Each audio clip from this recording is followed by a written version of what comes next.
Let's start with the output keyword. The simplest way to describe the output keyword is as a localized trigger. Now, triggers are something that we're going to talk about in a different lesson.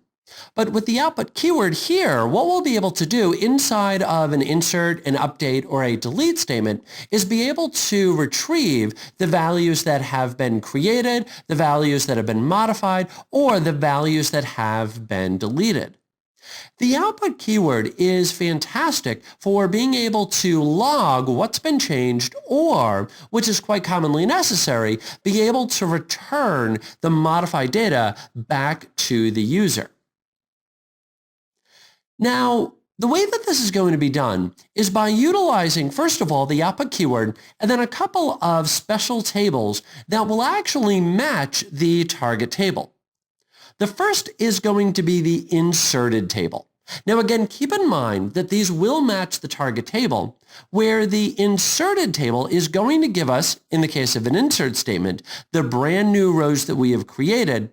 And by the way, as a real quick side note, if you had what's known as an identity column or an auto count, the inserted table would also give us the value out of there because, again, it's going to be after the row has been inserted, so it'll know what the value is. In the case of an update statement, the inserted table will give us whatever new values have been set on the table. On the flip side, we have the deleted table. Now, the most obvious use for the deleted table is with the delete statement. That will, of course, tell us the rows that have been deleted.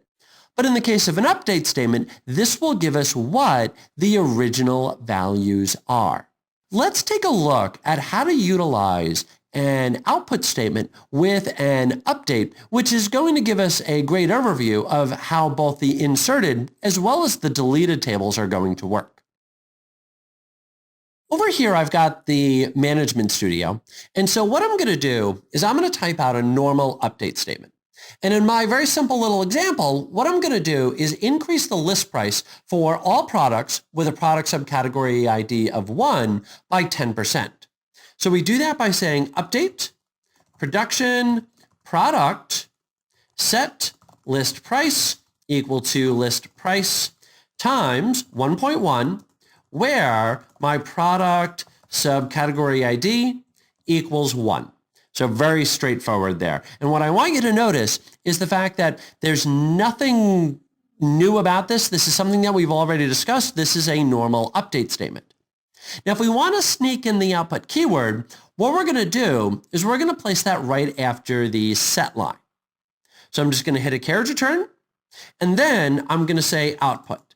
Now, from inside of here, I can now access both the inserted and the deleted tables.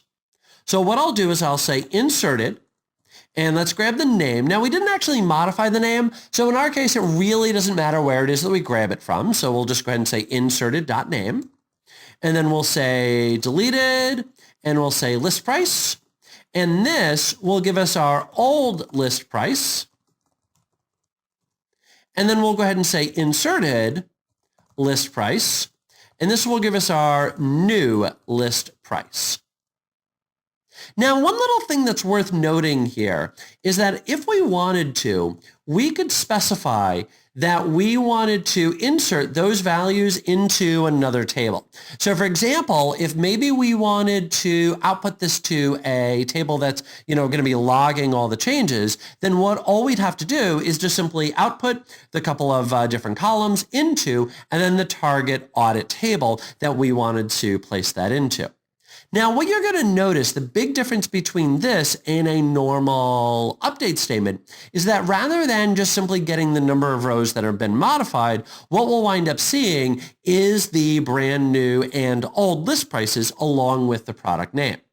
So let's go ahead and execute this.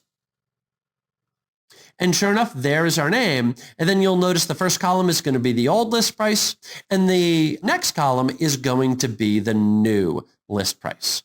Pretty slick.